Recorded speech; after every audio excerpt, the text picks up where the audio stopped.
Hi, I'm Deborah Gaffney, and this is Madiha Nassar, President of the Mary Jane Carvel Foundation Board of Directors. And we welcome you to the beautiful Magnolia Room in the Houston Club. We're high on the 49th floor. We're at our annual fundraising dinner entitled Spooky Paws. We are raising money for our furry friends, and we hope that you will, if not attend, at least check out the website and donate so that we can continue Mary Jane Carvel's dream of helping our furry friends. We're off to have fun.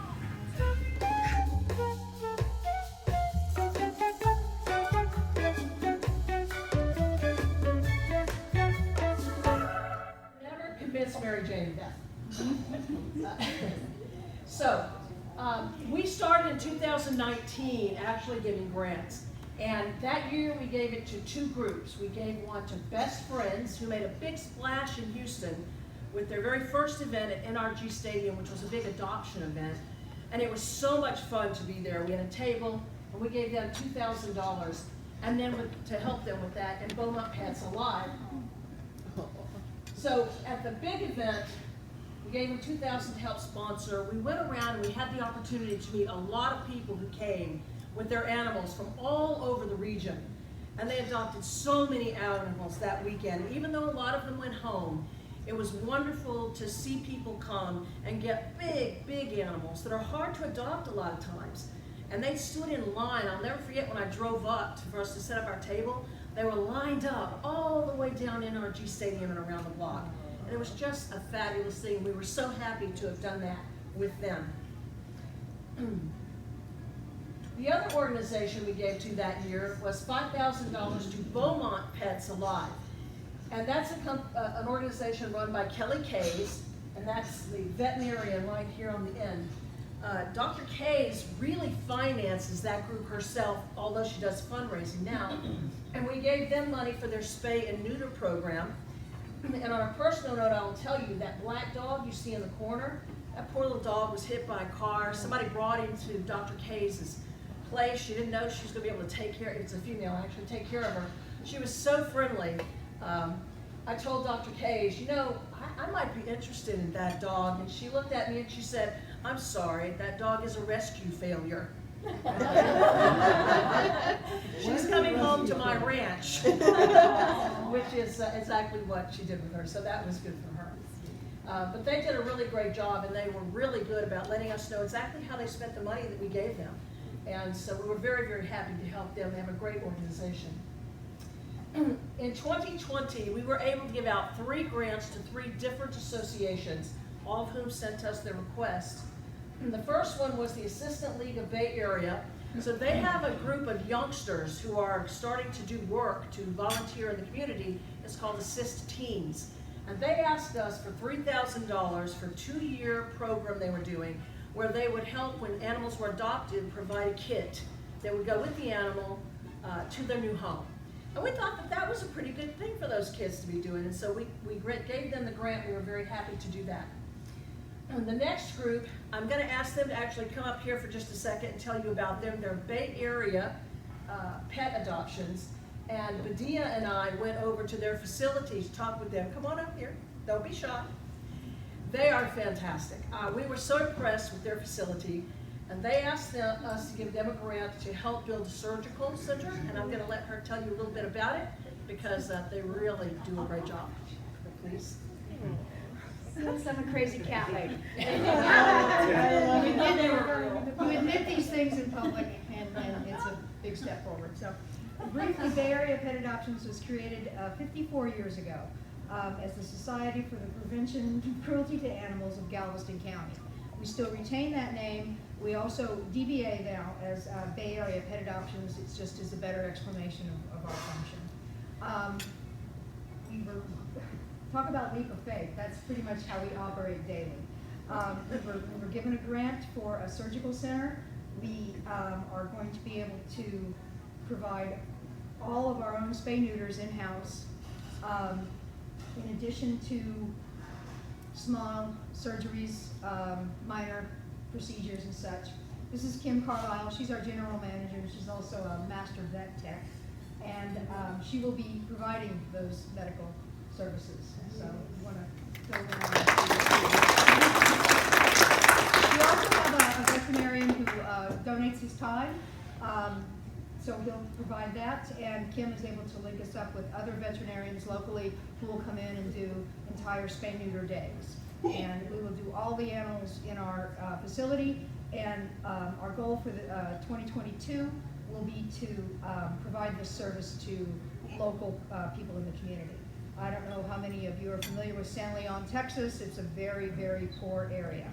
And whatever services we can provide to the community are very needed. So spays, neuters, small things like that to make a big difference in the community. It's helping reducing the population, and that takes the burden off shelters. So, want to talk about the surgery center? I mean, I think she hit it pretty good, but thank y'all for donating to us.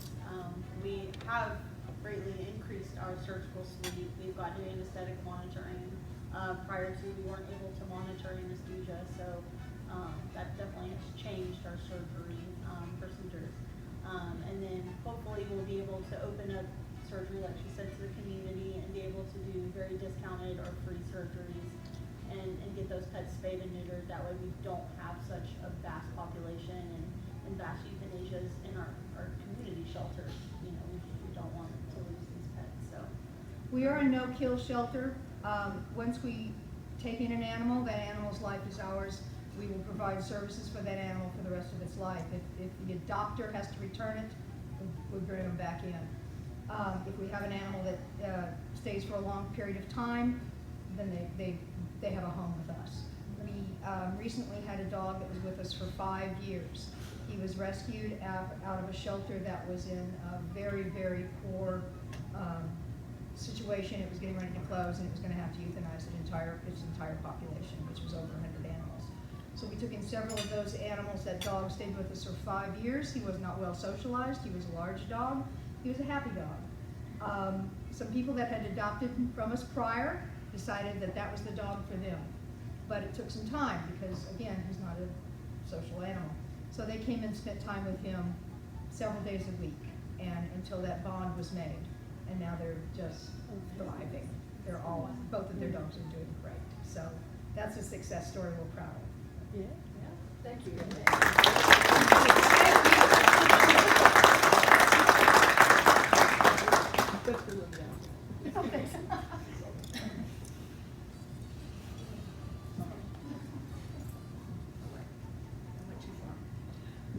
The final group we gave money to in 2020 was a group called Houston K911, which appears to be, a dog group, but they do spay and neuters, and they do dogs and cats.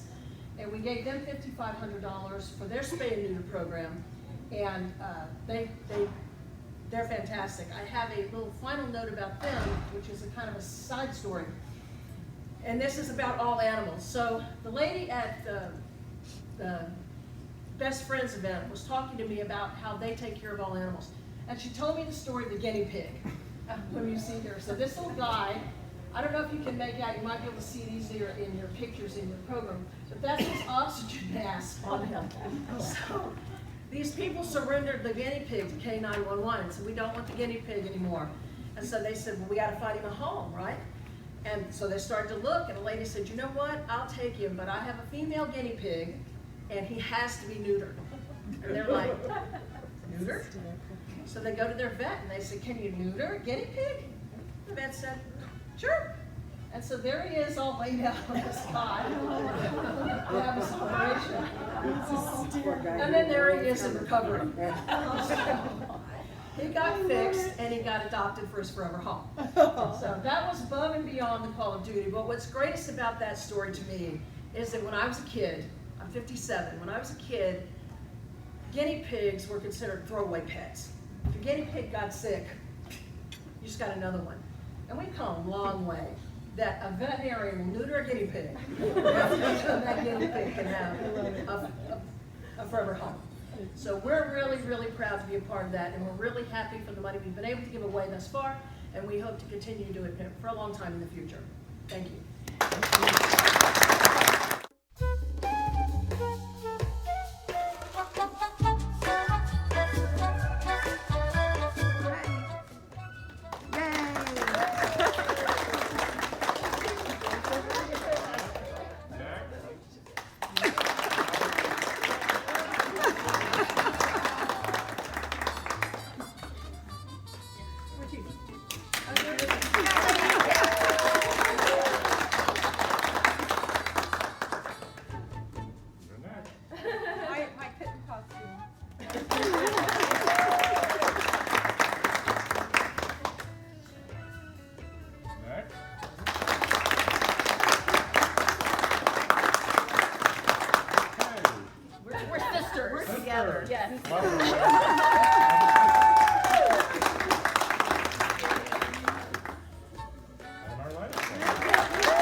Los Muertos.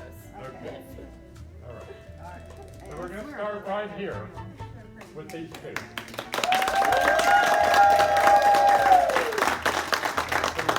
Sounds great. The next two